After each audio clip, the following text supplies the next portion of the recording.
प्रिय विद्यार्थियों नमस्कार। मैं अनिल कुमार यादव, सहायक आचार्य राजनीति विज्ञान, राजकीय कन्या महाविद्यालय बहरोड। विद्यार्थियों, यूट्यूब चैनल के इस वीडियो में आपका हार्दिक स्वागत और अभिनंदन। जैसा कि विद्यार्थियों, पिछले वीडियो में हमने बीए पार्ट द्वितीय प्रश्न पत्र संविधान में संशोधन की प्रक्रिया पर चर्चा की थी। आज उसी कड़ी में संविधान में संशोधन की प्रक्रिया की सामान्य विशेषताओं पर चर्चा करेंगे।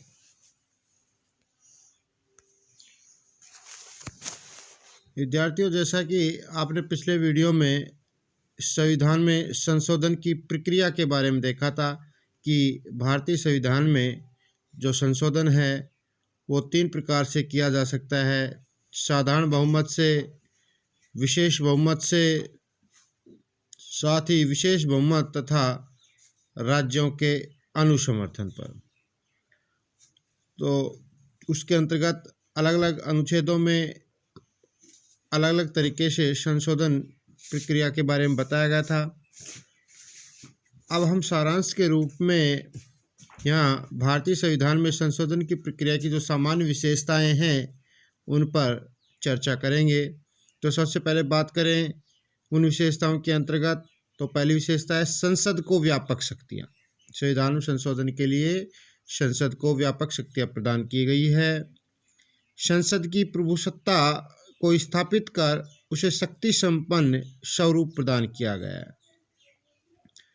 अतः संविधान में संशोधन करने की व्यापक शक्तियाँ भारतीय संसद में विद्यार्थियों निहित है।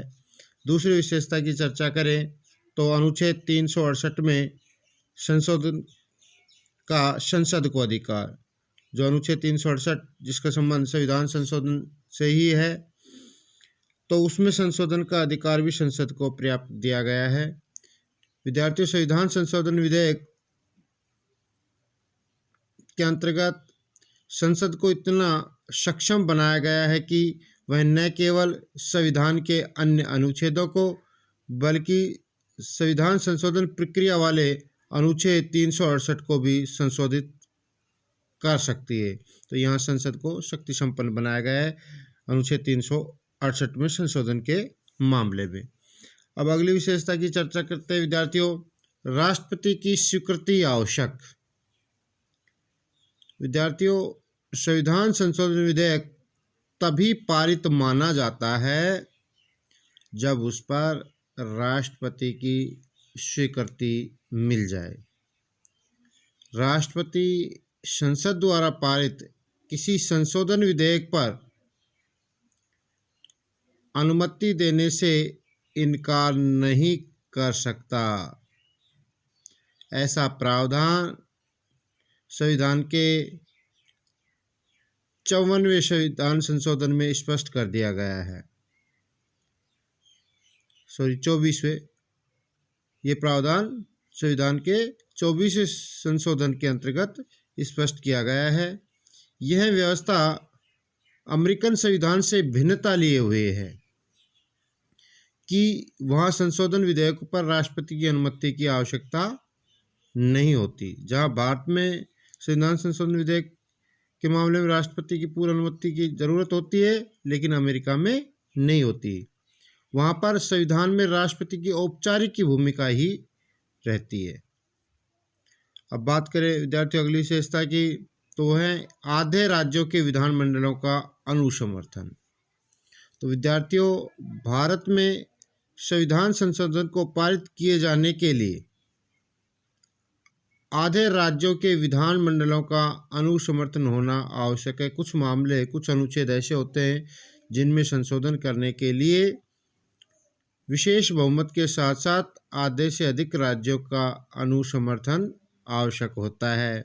इस प्रकार विद्यार्थियों, राज्य तो संसद द्वारा पारित संशोधन विधेयक का अनुसमर्थन ही कर सकते हैं, उन्हें संविधान संशोधन प्रस्तावित करने का अधिकार प्राप्त नहीं है। तो यहाँ विद्यार्थियों, देखना पड़ेगा कि राज्य जो हैं वो संविधान संसद के द्वारा जो पारित किए जाते संविधान संशोधन विधेयक, उनका अनुसमर्थन नहीं कर सकते हैं, पहल नहीं कर सकते। राज्य सरकार कोई संविधान संशोधन प्रस्ताव की पहल नहीं कर सकता, केवल और केवल संसद द्वारा पारित संविधान संशोधन विधेयक का अनुसमर्थन ही कर सकते हैं। अब बात करते हैं अगली विशेषता की विद्यार्थियों।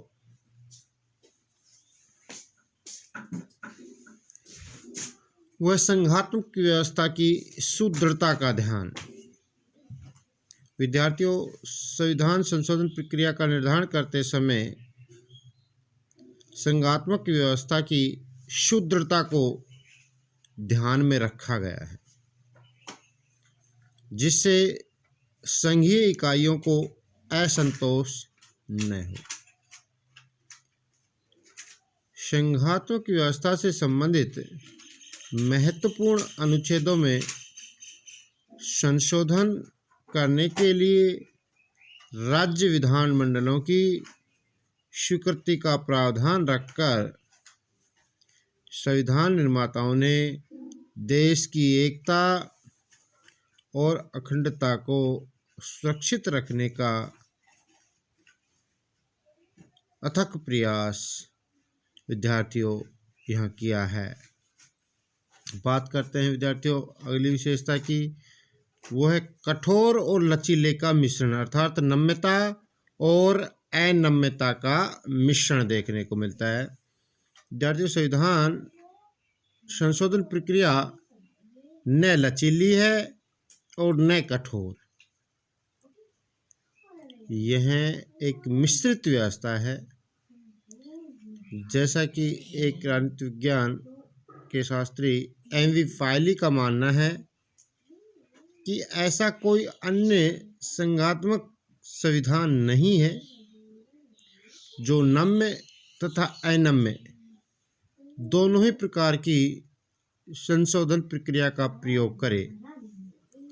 यह विशेषता केवल भारतीय संविधान में ही देखने को मिलती है। तो भारतीय संविधान संशोधन की प्रक्रिया जो है वो नम्यता और अनम्यता का विद्यार्थियों मिश्रण है। इसमें संविधान के कुछ भाग में संशोधन हम साधारण बहुमत प्रक्रिया से कर सकते हैं, तो कुछ में विशेष बहुमत के द्वारा और कुछ में विशेष बहुमत के साथ साथ आधे से अधिक राज्यों के अनुसमर्थन की आवश्यकता है। तो भारतीय संविधान के अंतर्गत संशोधन की प्रक्रिया कठोर और लचीले का मिश्रण देखने को विद्यार्थियों मिलता है। अब अगली विशेषता की बात करें विद्यार्थियों, वो है जनमत व्यवस्था नहीं है, अर्थात जनमत संग्रह की व्यवस्था भारतीय संविधान संशोधन प्रक्रिया में नहीं अपनाई गई है। विद्यार्थियों, भारत में संविधान संशोधन के लिए जनमत संग्रह की कोई व्यवस्था नहीं की गई है, जैसा कि स्विट्जरलैंड के संविधान में विद्यमान है। स्विट्जरलैंड के संविधान में संशोधन करने के लिए जनमत संग्रह की व्यवस्था की गई है। जनता का मत जाना जाता है और फिर संशोधन किया जाता है, लेकिन भारतीय संविधान में इस तरह के संशोधन की कोई व्यवस्था विद्यार्थियों नहीं की गई है। अब बात करते हैं विद्यार्थियों संसद के द्वारा संविधान के मूल स्वरूप में परिवर्तन नहीं। विद्यार्थियों, भारत के संविधान में संशोधन करने में संसद को महत्वपूर्ण शक्तियां प्रदान की गई है, परंतु फिर भी उसकी शक्तियां असीमित नहीं है। केशवानंद भारती वाद में स्पष्ट कर दिया गया है सर्वोच्च न्यायालय ने कि संसद संविधान में संशोधन तो कर सकती है, संसद को संविधान में संशोधन करने की तो शक्ति है, परंतु वह संविधान के मूल ढांचे में परिवर्तन नहीं कर सकती। सर्वोच्च न्यायालय का यह निर्णय संसद की असीमित शक्तियों को नियंत्रित करने का कार्य विद्यार्थियों करती है। इस प्रकार संसद को संविधान में संशोधन की शक्ति तो प्राप्त है, लेकिन असीमित शक्तियां प्राप्त नहीं है। वह संविधान के मूल ढांचे को परिवर्तित विद्यार्थियों नहीं कर सकती। धन्यवाद विद्यार्थी।